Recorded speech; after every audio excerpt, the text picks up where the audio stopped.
Smoking and alcohol consumption is injurious to health.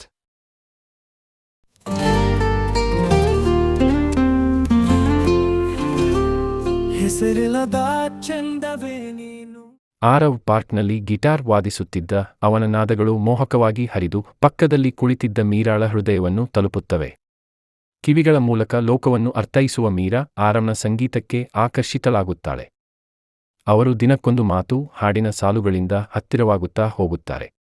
Aarav ಮೀರಾಳಿಗೆ ನಿತ್ಯದ ಸೌಂದರ್ಯವನ್ನು ವರ್ಣಿಸುತ್ತಾನೆ. ಸೂರ್ಯಾಸ್ತದ ಬಣ್ಣಗಳು, ಹೂವಿನ ಹಸಿವು, ಗಾಳಿ ಉಸಿರಾಡುವ ಶಬ್ದ. ಮೀರಾ ಅವನಿಗೆ ಕಣ್ಣುಗಳು ಇಲ್ಲದಾಗಲೂ ಹೃದಯ ನೋಡಬಹುದು ಎಂದು ಹೇಳುತ್ತಾಳೆ. ಇದು ಪ್ರೀತಿ ಆಗುತ್ತದೆ. ಆರವ್ ಮೀರಾಳಿಗಾಗಿ ವಿಶೇಷ ಹಾಡು ರಚಿಸುತ್ತಾನೆ. ಅವನು ನಗರದ ಸಂಗೀತೋತ್ಸವದಲ್ಲಿ ಆ ಹಾಡು ಹಾಡಲು ನಿರ್ಧರಿಸುತ್ತಾನೆ. ಅಲ್ಲಿ ಅವನ ಪ್ರೀತಿ ಹಾಡಿನ ಮೂಲಕ ಮೀರಾಳಿಗೆ ತಲುಪುತ್ತವೆಂದು ಆಶಿಸುತ್ತಾನೆ. ಆದರೆ ಅದೇ ದಿನ ದುಃಖಕರ ಘಟನೆ.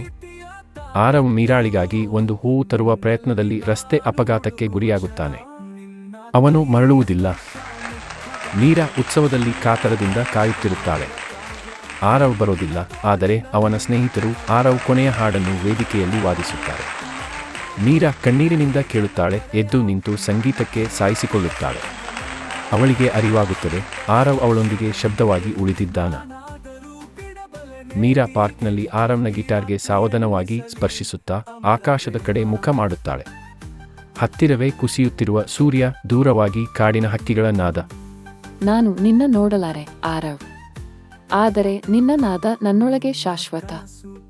ಕಿರಣ ಮೊಗ್ಗಾದ ನದಿಯಲ್ಲಿ ಮಧುರ ಸಿರಣ, ನಿನ್ನ ತುಟಿಯ ತುಂತುರು ಹನಿಯಲ್ಲಿ ನನ್ನ ಕನಸುಗಳ ತೆಲುವನಂತೆ, ನಿನ್ನ ಕೂದಲು ಕತ್ತಲೆಯಾದ